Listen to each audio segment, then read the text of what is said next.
Welcome to Starfleet Universe On Call. I am Paul Franz, owner of Franz Games. I run SFU Online, FedCom Online, and Starfleet Warlord. Just a reminder how to join us at TalkCast every Thursday night starting at 9:30 p.m. Eastern Time. You can either call on the phone, just dial 605-562-0444. Just follow the directions. The call ID is 17702. Or you can participate on the web. Just go to the TalkShow website at www.talkshow.com. Search for call ID 17702. Or SFU on call or Starfleet Universe on call. You should find us there. But if you want the best online experience, just go to twitch.tv/SFU on call. You'll find the wonderful chat room, and you'll get to see my lovely face as we're streaming live on 9:30 on Thursday nights. And if you need to contact me for any reason, my email address is sfuoncall@gmail.com. It's sfuoncall@gmail.com. Also, if you want to follow me on the Twitters or X or Twix or whatever it's called this week, you can follow me. Just follow the account SFU on call. It's SFU on call. Also, if you want a personal account, you can follow the Paul Franz account, PaulFranz. There's no T in that. And of course, there's the business account, which is Franz Games, FranzGames. Again, there's no T in that. And of course, this lovely Talkcast gets into podcasts available on iTunes and various other feeds around the net. Some quick news from A to B this week. Steve Petrick was busy working on Module K and the Orion Master Starship book. Also, and this week found on the online store is GURPS Romulan 2021. Goes for $24.95. It was newly revised in 2021. The GURPS Romulans is a source book for GURPS Prime Directive's Romulan Star Empire, the Federation's long-standing foe. The Romulans are the most intriguing enemy faced by the Federation, and the Romulans definitely regard the Federation as their greatest foe. In this book, you will find out even more about the Empire and the people who inhabit it. More about the history of the Romulans, find out how Vulcans left their homeworld, found new worlds, and forged them together to create a mighty empire. Discover how Augustus Tal became the first Romulan empire, and then explore the Romulan-Gorn Wars. Moving on to the SFU Online tournament, we still have 4 sign-ups slots that are open. By all means, come on, join the happy crew, and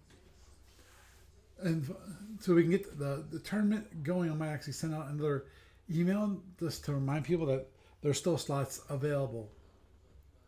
Also, when it comes to the library, Frank LeMay was busy fixing and updating some of the Klingons. Matthew Potter was busy fixing some general units and even added a large skiff. Also, this weekend, I plan on working on a tutorial to help them about refits, because I've been very frustrated, especially when the general refits and not them knowing or understanding how that wonderful functionality works and how it can be better utilized to do things in a more efficient and better way. When it comes to general units and those that, in the case of general units, they have the different races and so forth. But I'm gonna write up a tutorial. I might even share a link next week. So if you want to, you can look at it and look to see what the definition tool can do. When it comes to the FedCom library, there's been no updates there. So with that is the news for this week. In the meantime, let's get on to the monster book. This one looked at least a little bit interesting, which is The Whale of a Problem. And it has to do with Alunda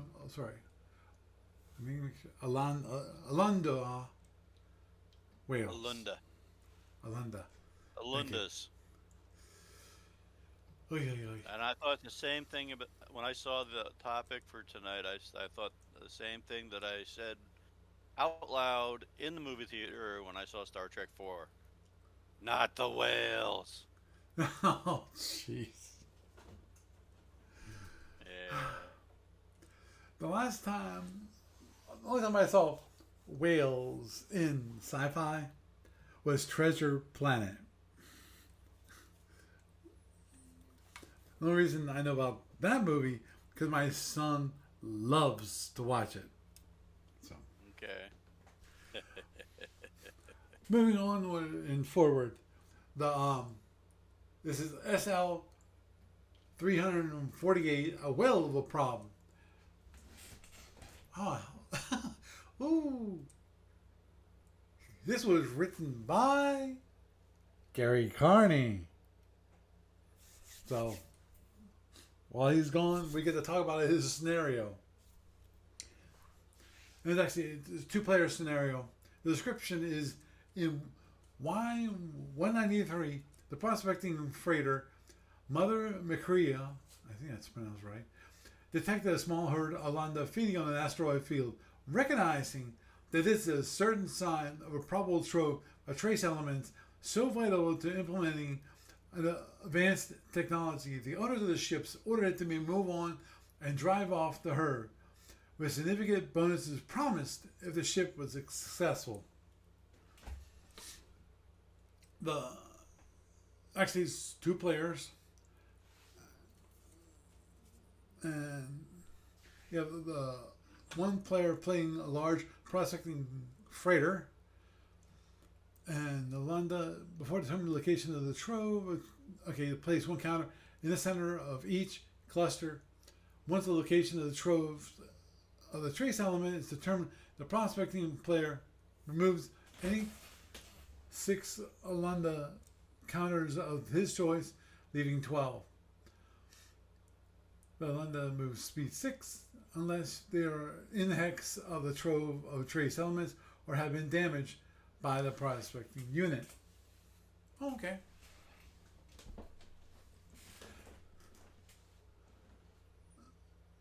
Yeah. Okay, and how you determine the placement. As the Alunda are deployed, the two players alternating turn the Alunda counters upside down, starting with Alunda until one of the counters remains. The counter is the location of the trove trace element. Oh, okay. The prospecting player then selects six Alunda to be removed from the map. The remaining Alunda are then turned for a step, and the play proceeds with the first allocation. Okay. So basically, when it comes to the setup, dang, I dropped the mic. I apologize to Ah, anyone listening.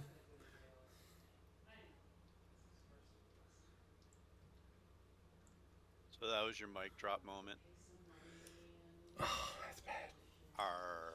Yes, but the interesting part about this is that basically it's almost strategic in the way it goes back and forth.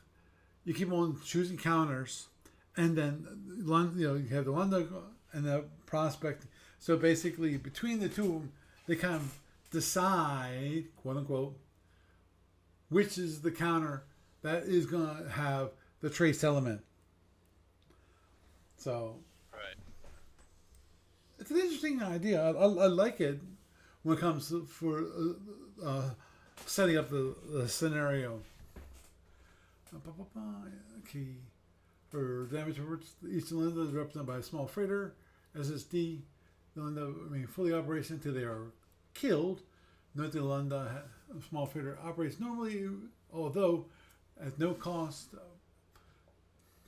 They cannot be repaired or damaged on the damage control chart normally and are killed when excess damage hit that cannot be resolved scored. Killed Alunda are simply removed from play and there is no explosion. I hope so because they're not supposed to be actually ships. Okay, okay. The Alunda perform very limited energy allocation to keep track of its when the weapons are given. Alunda have recycled and available to fire. Alunda move at speed 6, turn mode of 0. Ooh. Alunda will generally move as a seeking weapon towards the trove of trace elements. Okay.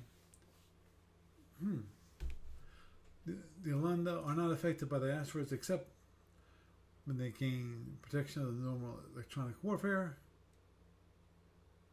If Alunda is damaged by the prospecting unit, it will immediately turn 180 degrees. Yeah, because I'm reading this. Wait. If it gets damaged, then it will immediately turn 100 degrees away from the prospecting unit and move speed 14 in a straight line for 10 impulses. The straight line the movement would cause to leave the map.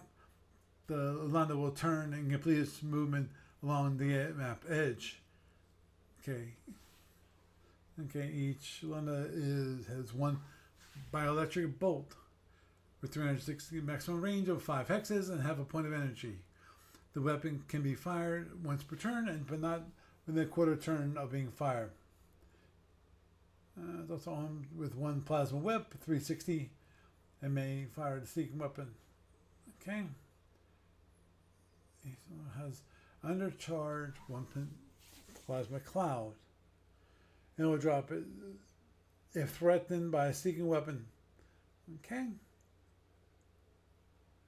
This can be used one time in response by the prospecting player launching a suicide, indicating that the Alunda, if it is targeted on, it will only drop it if it actually blocks the movement of the shuttle.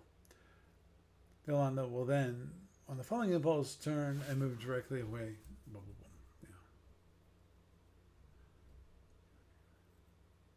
Yeah. Right.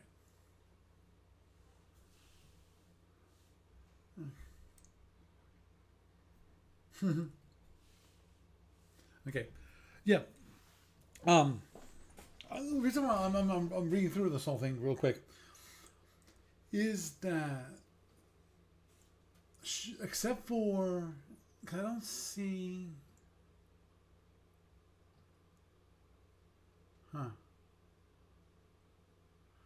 Okay, so the whip can't be fired at the ship. Okay, for firing and seeking shuttles, and same with the plasma cloud. So the only thing you can fire at the ship is the bioelectric bolt. But anyway, the reason why I'm looking at this through this is that I'm wondering if this whole thing can be, other than the setup, and even that might be able to do it, which is a lot of the stuff could be automated, especially given, other than. Oh, you mean for the client? Yeah, you could automate that pretty easily. Well, I mean, fairly, you don't even need a second player. This could be a solo game. The only thing, because according to, well, actually, the issue with it is that the player playing the whales does get to influence where the thing is. So if you're doing this as a solo player, then you have a direct influence on the outcome of that part. Right. So as I said, other than the initial setup, and in my mind, in theory, you could do it via randomness. Yeah. You could roll, put the counters upside down, with one of them being, different. Whatever that means. Whether it means like, okay, you choose a Fed ship, put that down, and then the rest are like Klingons. and then mix them together, and then place them on the board, and then find out which one is like in this case, the Fed, in my example, and that's going to be the trace element. Because according to this, the trace elements, where they're located, is known. It's not a hidden thing. There was a hidden thing that I can understand needing two players. But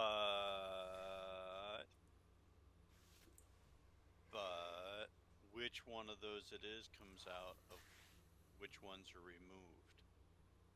When it comes to and again with the six So Alunda that needs to be removed. Again, you pull away the chits until there's one left. That's the one, but that one gets to be chosen as the last one because of the choices of the two players involved. Mm-hmm.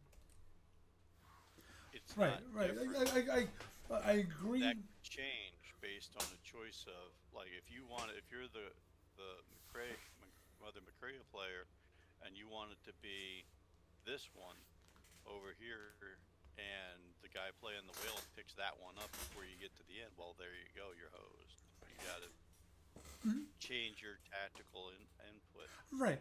I understand it changes which one and how the selection is done.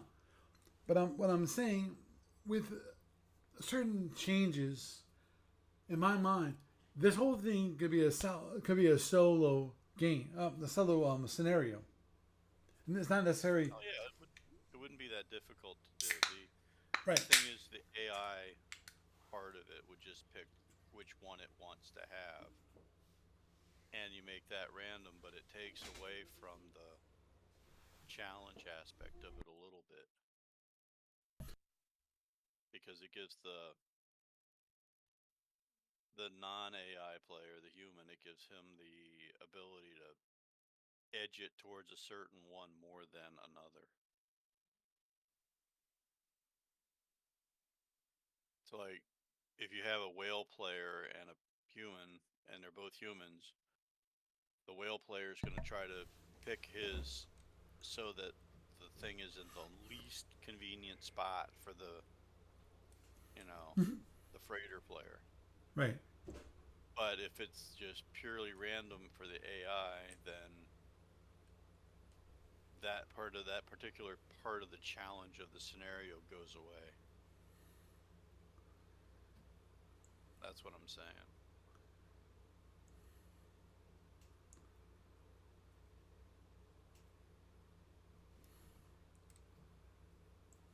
So, I mean, the only thing that I would say is when you write your code for it, you just need a little algorithm that makes it hard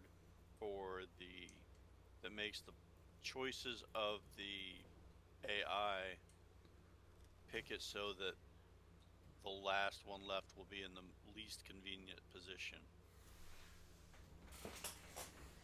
before reseeding the map with the other ones. Right. So that would be a little challenge for you. Oh, I agree. Otherwise, you're correct. But the thing to watch out for there is, if you let the human have too much influence, like he's not against another human, then it could be where he ends up driving it to an easy win versus having more of a degree of challenge. Understood. As I was mentioning, that a lot of this seem like there is no decision for the whale player to make decisions. The only place looks like maybe firing the bioelectric bolt, and that's it. Because when it comes to the cloud or the whip, can't fire at the ship, which means it only can fire at seeking shuttles, and that's it. Well, fire the whip and then use the cloud against the seeking shuttles. Yeah. Yeah, the main choice you're going to have is can you shoot at a down shield or not. So. True. Definitely interesting choice, I think, for the unit to represent the Alunda, and that is a small freighter instead of the normal monster thing, which is just a blob, and to kill it you have to you do so much damage, and that's it. Though in a way, it is the same way for this, because I'm not sure.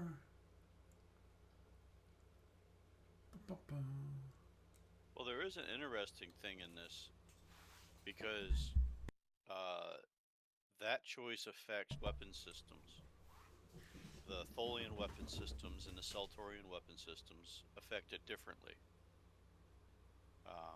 Like the shield crackers, shield breakers, whatever, they don't.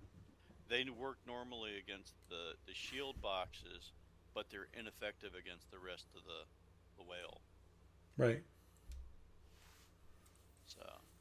But the thing is, this is a large prime spectrum freighter. I'm not sure what kind of differences there are when it comes to that unit for the different empires. Well, I'd have to look. Generics. Freighters are generics. Right. Through all the empires. Very, very few exceptions to that. Right. They have most of the fleet ones, like the fleet tug type setups. Mm-hmm. But as you pointed out, when it comes to general units, they will actually have different weapons based on the different empires. Right, but the most part, that's if you have an option mount. This one Not necessarily option mount, because when's the last time you look at it, like module R1? Oh yeah, I get what you mean. Yeah, because everything has to be different. Well, yeah, no, they use different weapons, but overall, like a large freighter is the same. Yeah. Yeah, I think in this particular instance, he's talking about basically the generic original ones. Right.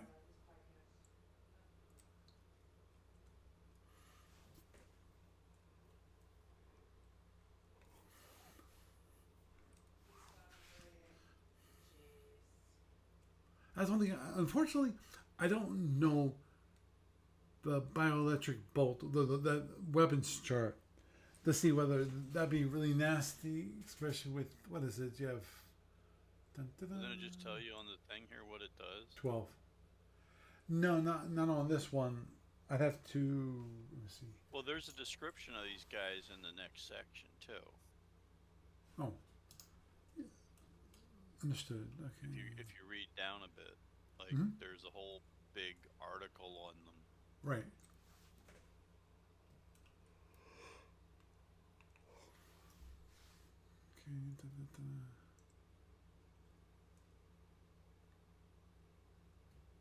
Well, that's an old one. The Maze of Anchor Criminals. Yeah. I'm gonna have to look at that because it looks interesting, but that's not one I wanted to do this time. Da-da-da.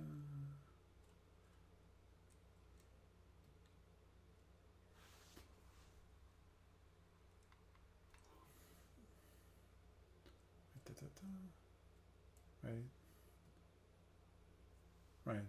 One that don't have the MSIDs. Yeah, I think the description of what it does is actually just up in the scenario. Mm-hmm. So I think it's just straight damage. It's pretty simple. Right.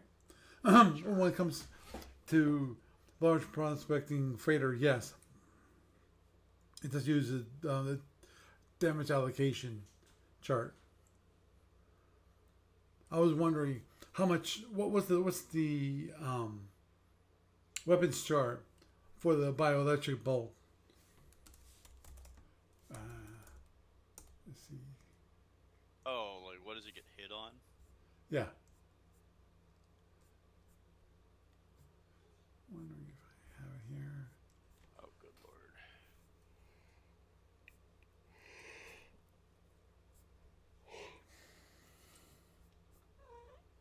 What?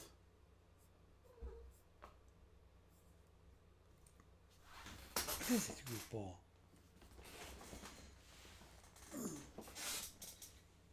Want to say hello to everybody? Say hello to everybody. Woo.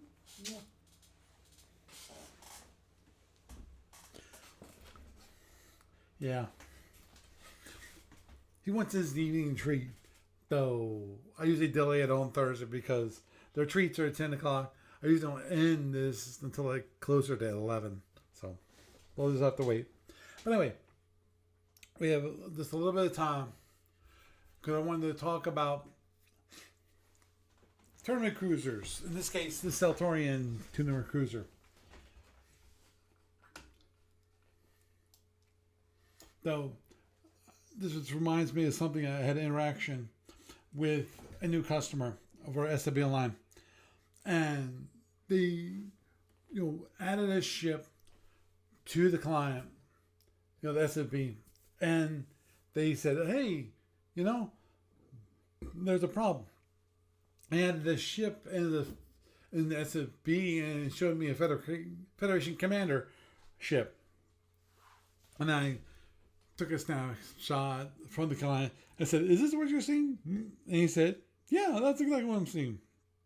I told him, nope, that's not Federation Commander. That's the third generation. And basically he said, yeah, I don't like that as much. But I said, as much as the originals. It's like, can't do anything about that. I'm sorry. ADB, he restricted me to that I can't use the original SSDs because there were a problem with copy. They're concerned about copy theft. And yes, Patient Zero, I know, just hush. Yeah. I know what he's going to say. So, I'll mention you right now to your face. Just let it go. Yeah. Yeah, I Okay. know. It's the. Go on. Can't help it. So since in the Sapphire Star tournament, just a reminder, we still have 4 slots available for the tournament. So if you want to join us, sign up. I'm already signed up. I'm signed up for the Seltorian. So if you want to pick the Tholian or maybe something that was, will kill me, pick it. Well, of course, you're still rolling your chances that you actually get me and not somebody else. Which there could be Klingons, Zitties, Gorns, whatever. I know you don't. Because I keep a record of those ships. And I do my best to ignore what that is and just fly what I want to fly. I'm not trying to game the system in any way, shape, or form. Even if I see, okay, a lot of people are choosing Klingons. I don't decide, what's the best ship to fight against Klingons. And honestly, I don't know what that would be. I wouldn't select that ship. No. Any of them, they're all perfectly balanced. It's tournament play. Really, Doug?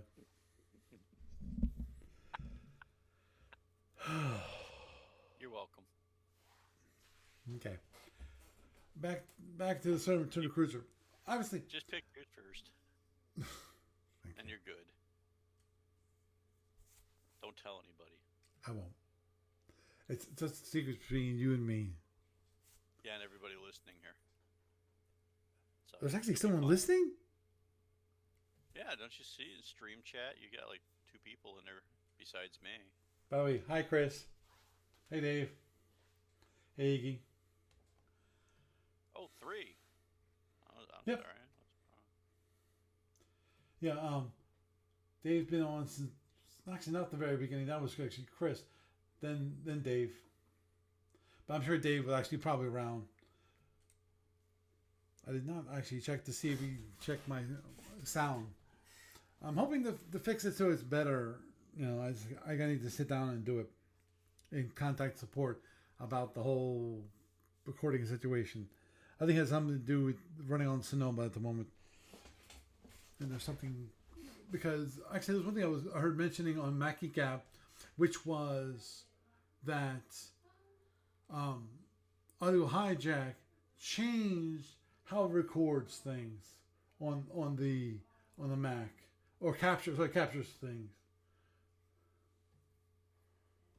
Huh, that's weird. And I'm just gonna do one quick thing here because I'm pretty sure I do. Yep. Okay. Just want to make sure that I actually started the recording because sometimes I go through the whole thing. I don't record it on TalkShoe, which is actually bad. Just in case something happens locally, I'll have nothing for that week. But anyway, get back to the Seltorian Tournament Cruiser, and that is tactics and strategies that it can be used against people. Because obviously, I know I've gone through this before, but I'm trying to think of new ideas, new tactics, not new things to do, or just go. You know, obviously we can fall back at the old, tried and true methods. Like for me, the way I fly, and anyone who's watched my many evaluations of the different games that I've played against and lost. There's some of them I've won that I don't know how I've won. Actually, that was one of the Andromedans. But the Seltorian, you know, normally I fly relatively fast. I rely mostly on my speed to avoid the sneaking weapons, both plasma and drones, most of the time. Obviously, depending upon how many seeking weapons they have, like in the case of a Klingon, I'll debate on having wild weasels. But most of the part, you know, when it comes heavy seeking weapons, I'll have wild weasels available. If they don't have seeking weapons, then obviously the way to go is either save the power and use the shuttles for close-in attacks, you know, knife fighting, or you can actually make them suicide shuttles. Now, the only problem with the Seltorian, of course, is this. Those on the podcast basically is that the ship has one shuttle bay. And given it's one shuttle bay, you only can launch one shuttle every other turn. So You mean at a time? every other turn. Yeah, you can't fire. You can't fire. You can't launch a shuttle. Actually, you're right. It actually is every impulse. I'm sorry. Yeah, it's one per impulse, but Right. you had the delay Right. as opposed to like the LDR where you've got 2 shuttle bays and you can launch 2 at once. Right. Right. I was confusing And then with the delay, you can have 2 more out pretty shuttle bays with FRAX. Yeah, yeah. No, you can launch all your shuttles in one turn, Right. just not like all at once. Agreed. But in this case, you can only get 1 out every so often versus 2, like on the LDR and the regular Lyran and the Hydrant. And Black Shark? The what? The Black Shark. I'm not sure without seeing the SSD on that Let me one. look. I can bring that up really quick. There it is. I think that one might be a single Yeah, bay. 2 bays. Oh, it does have 2 bays? Yeah, the Great Black Shark, 2 bays. Oh, that seems overpowered. 2 bays, and no I transfers. never really liked that ship. Why not? It just seemed to be like made to be too generic-y. Mm-hmm. Just like Agreed. just one of those things. It was just never. I just never really like clicked on like on it. Mm-hmm.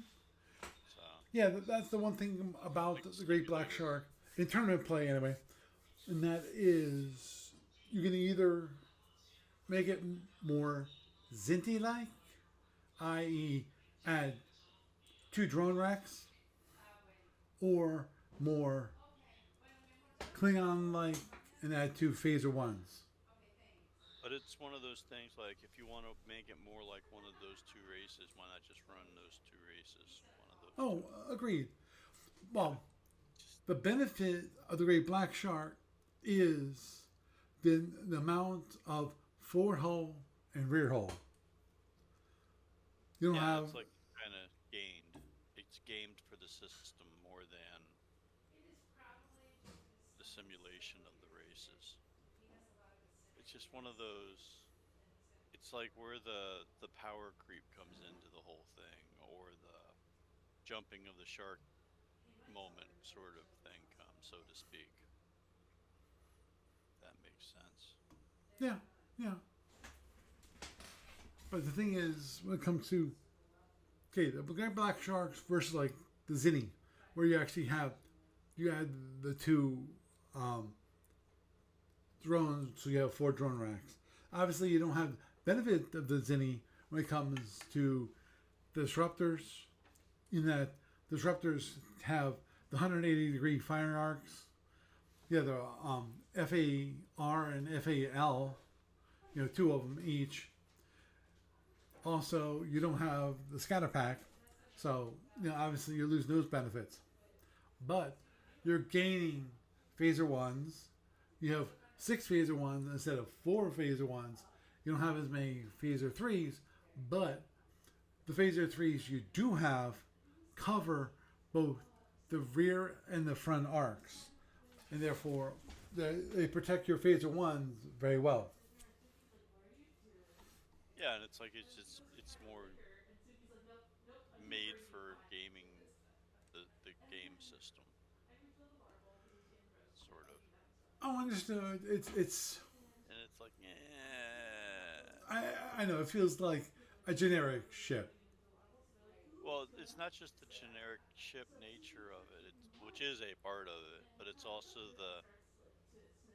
it's it's like it takes away from the uniqueness of the different classes of ships that you play in the game. Right, right. Well, again, And it the, also kind of like it goes into that power creep thing,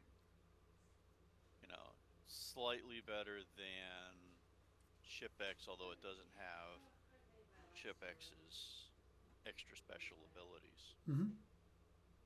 Yeah. Basically, it's very generic. It has no true identity. You know, unlike the Klingons, where the whole idea is that it's got good, not great, but good maneuverability. It's it's mainly designed as a direct fire ship with augmented seeking weapons, drones.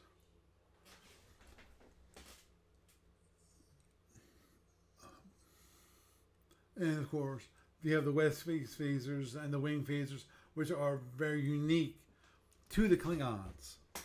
That kind of thing.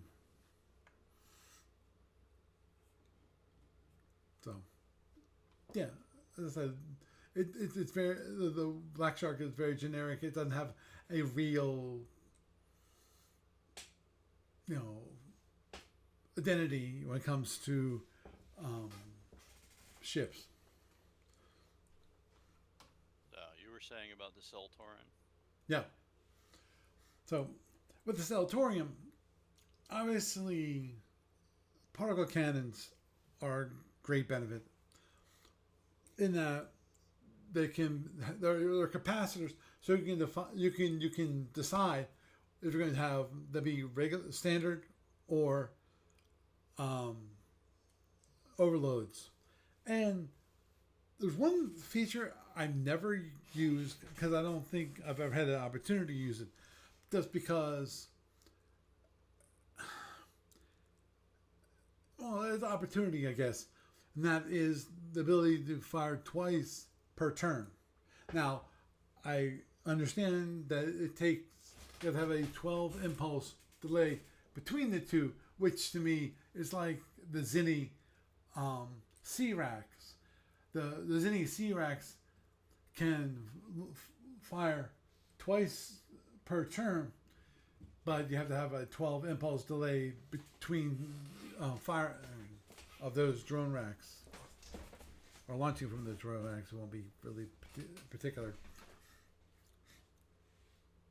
But is that something that I could take advantage of? I could use to better affect that feature, because Yes and no. Yes and no. The question is, how are you going to try to use it? Yeah. I mean, if you could use it to pick off extra seeking units. You have a massive wave out there, or somebody launches shuttles. The problem is if you don't overload it, it's a concentration of firepower versus spreading of firepower issue. So, do you want to do more damage to your opponent if you get within overload range?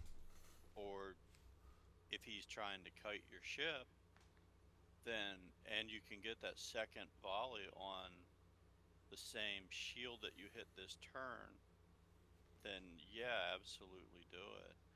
Yeah. I think the only time that is really an option, I think, would be if a Seltorium is actually chasing their opponent, but they have no way of getting closer for that turn. Now, the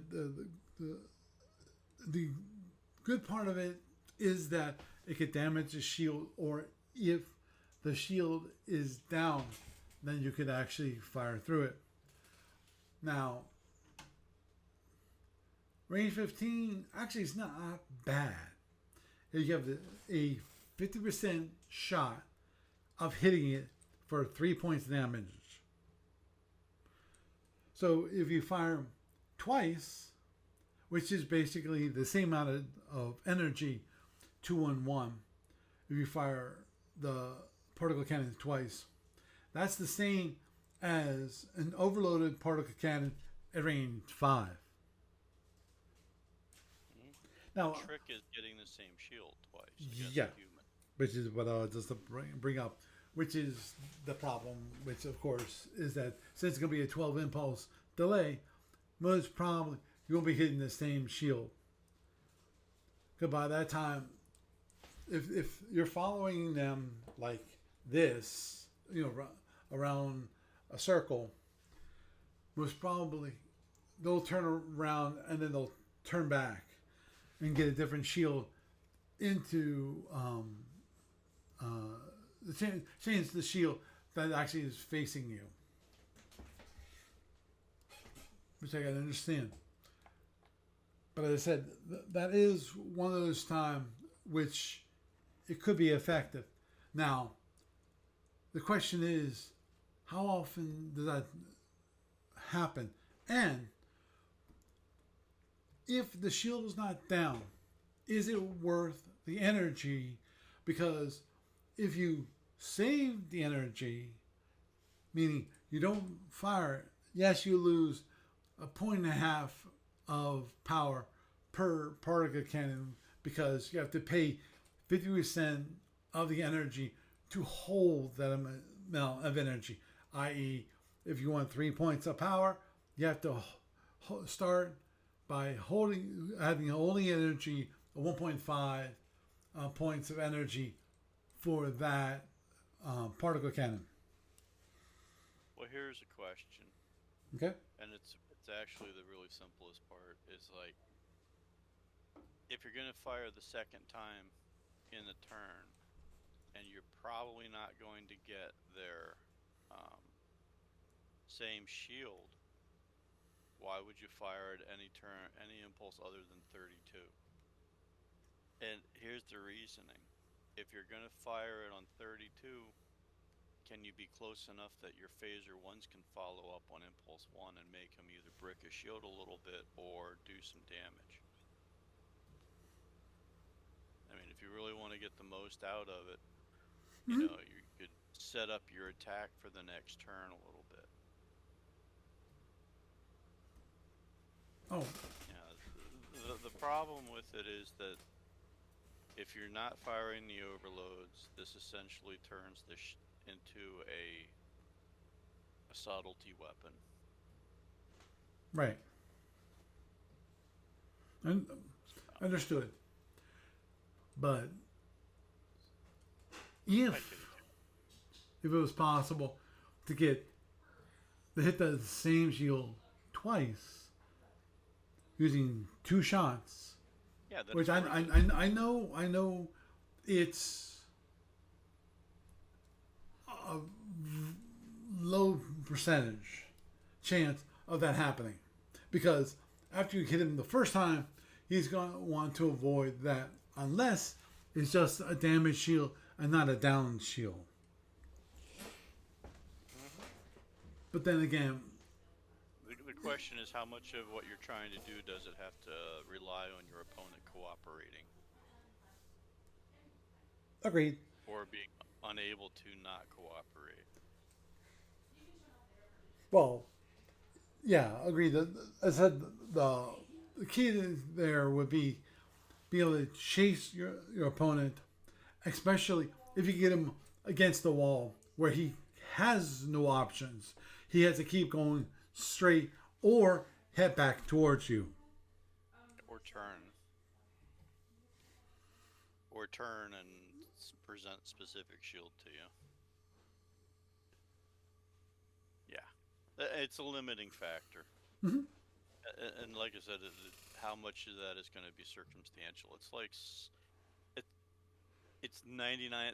That's like 99% of discussion of tactics in a tournament like this is that it's so it's rock paper scissors cubed. So yeah, Yeah, and but at the same time, the question, basically, Doug, then, but the question is, why fire at a ship unless you can get internals?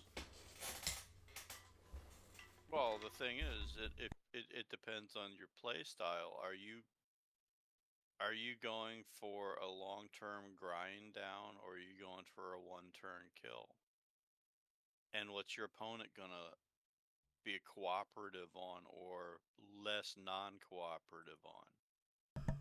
Because, you know, the key to winning is doing what you want to do and need to do versus your opponent getting to do what they need to do. And he needs to not let you get a one turn kill. And this is unless you can get to like range 0, you're not gonna do like feds. Okay, cat, stop that. You're not gonna do fed. You're Hey, not gonna Omaha. do like fed kill. You're not gonna do fed levels of damage to Right. anybody in this boat. No. It's deceptive with all those phaser ones but it's really more of a subtlety boat. Hmm. Remember, the mission of this thing was not blowing people up before, but capturing them. So you've got weapon system on this boat, like your shield crackers that become worthless once the shields are gone, other than soaking up damage. True. So yeah, and you're gonna have to get multiple hits on somebody with this thing. So really, hitting them twice with it can be worth it if you're going for the long range game. Remember, you can win with a Fed by literally kiting and using proximity torpedoes. It takes forever, and you don't have to fire a single phaser one to grind your opponent down over time. And once you get them to where you want them, they're done. But that's a matter of being able to play your game, forcing your opponent to play your game. Hmm. And in this ship, it's a subtlety thing that you either have to get that shield down and then go in and get on that shield and stay on that shield and strip them with multiple hits with your phaser ones, or grind him down to where every time you hit him, you're doing internals and basically, Mitsia by either one shield going down and hitting it repeatedly or all the shields going down eventually. And then just sandpapering them off to where you can't fight anymore. So, it's just a thought. Hmm. Yeah. Well, as you pointed out, the Seltorian doesn't have the crunch power of a Fed. So that means multiple battle passes. Hopefully, you can arrange it so that you're hitting the same shield. Will that happen? Most probably not, because your opponent is going to try to avoid that. And especially given that Seltorian has zero seeking weapons. Therefore, they have no way there's no mobile terrain at all to get them to turn the way you want them to turn. Well, you got shuttles. Yeah.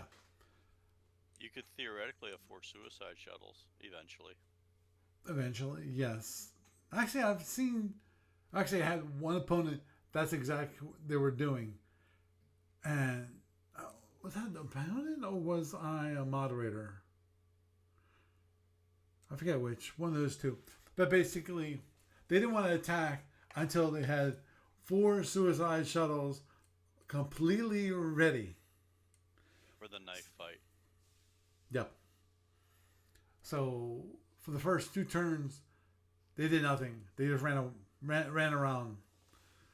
And then the third turn, okay, they had all their suicide shuttles ready and ready to go, and they got killed. I think on the second turn because they were still trying to get the shuttles all so that and then ready to go.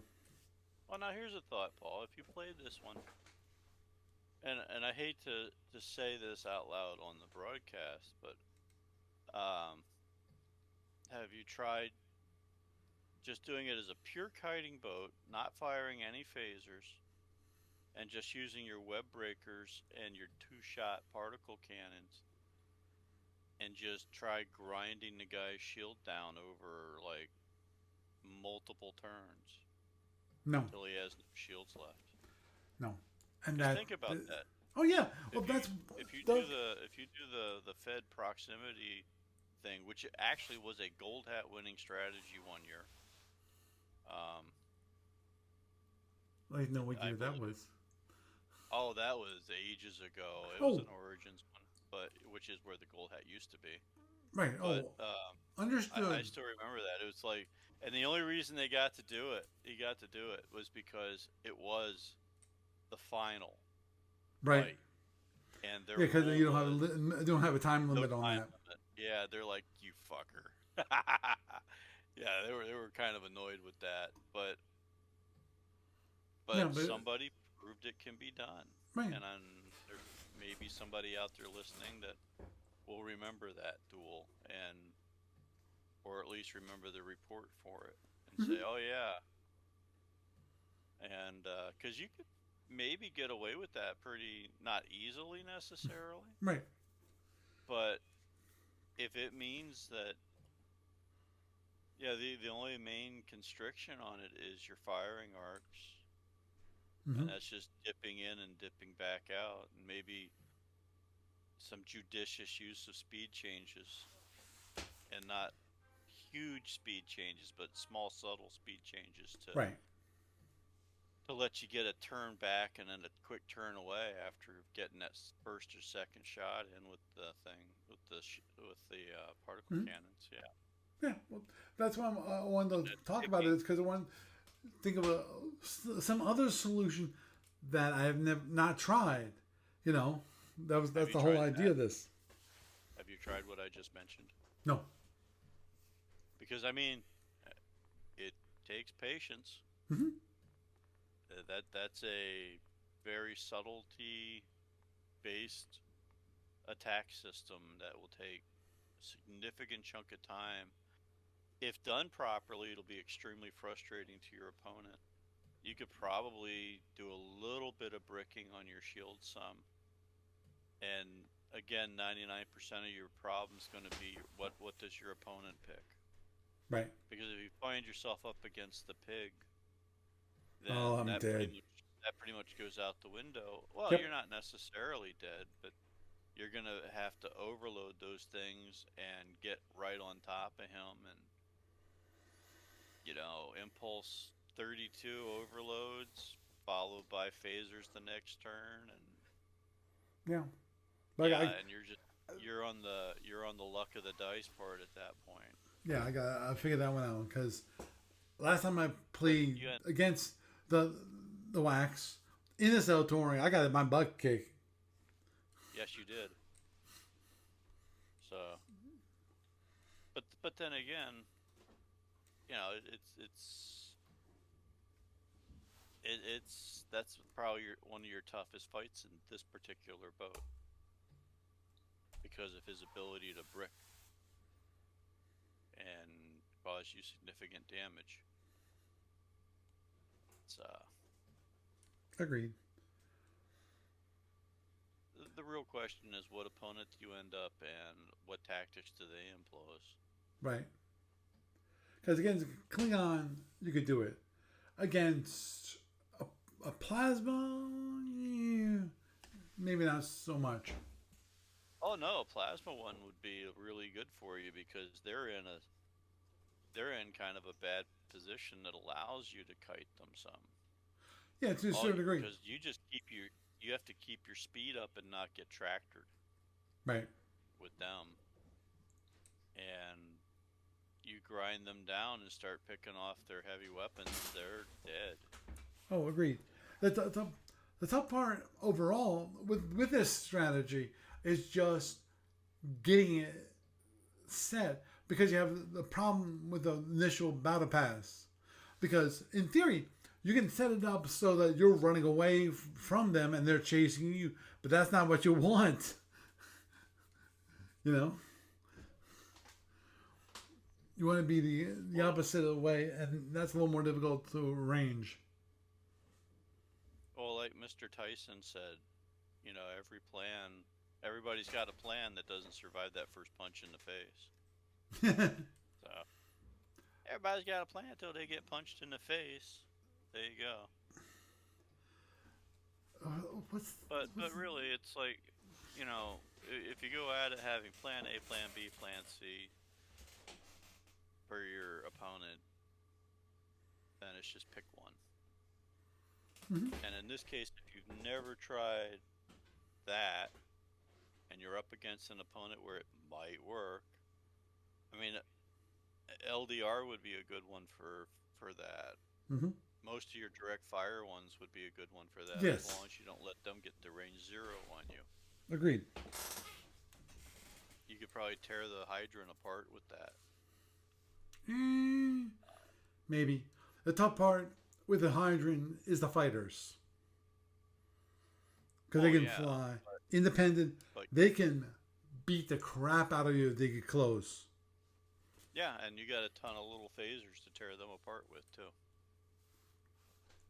True. So the key point here is if you're going to do a kiting fight, you figure out a percentage of your phasers you're going to use every turn, and you try to stick to that to keep your speed up. Mm-hmm. Because if you're doing a kiting fight and you get caught, you're done, basically. Unless you're and you can switch right over to the knife fight.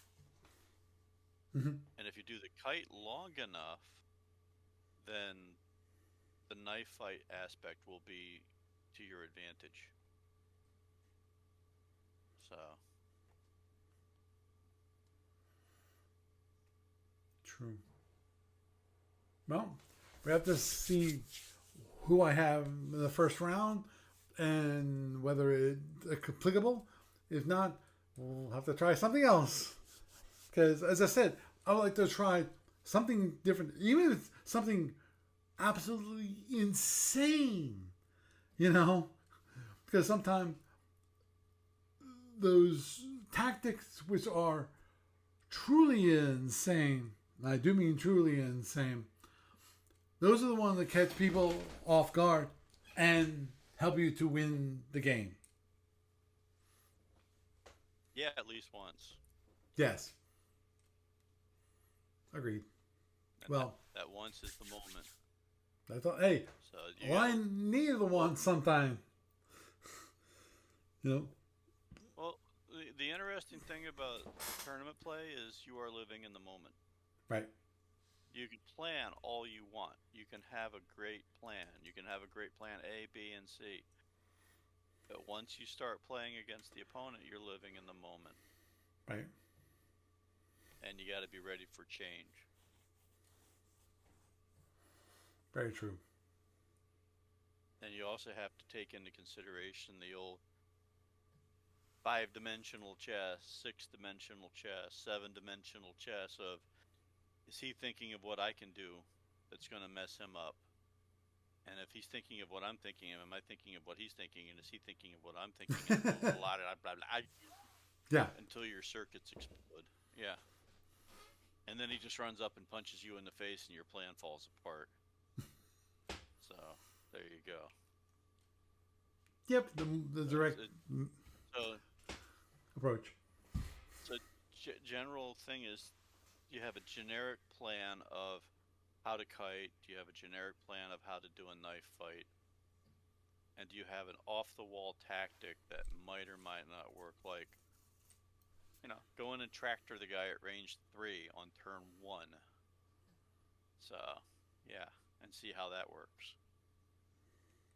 Can you get him up against the wall, tractor him, and then hit both of you into the wall? Right. I don't Which know if would that be would work. definitely interesting. That you'd have to look up. Yeah. Well, the tough part Especially if you about have a that couple wild is weasels. you have to, both of them, you have to be very close to the wall. Well, the thing is, you hit the wall, you break tractors. Right. But So if he tractors you and you hit the wall, you break his tractor. Might want to double check that to make sure it's correct.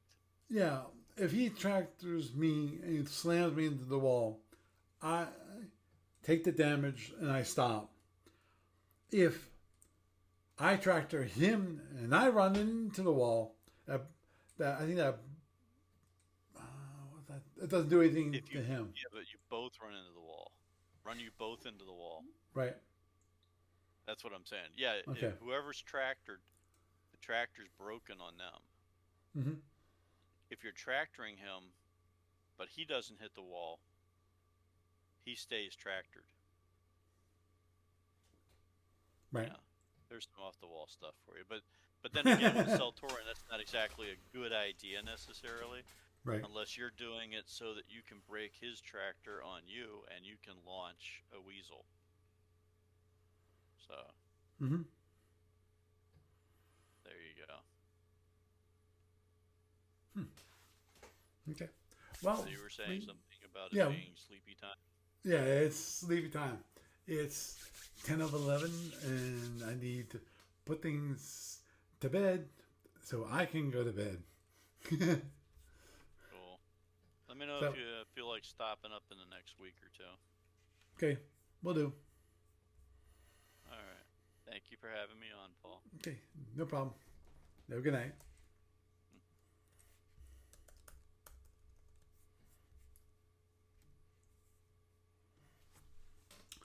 So, had a nice discussion about the whales and the Seltorian. It has some ideas about different tactics that are outside the norm, ones I haven't tried before, and definitely I want to think outside the box.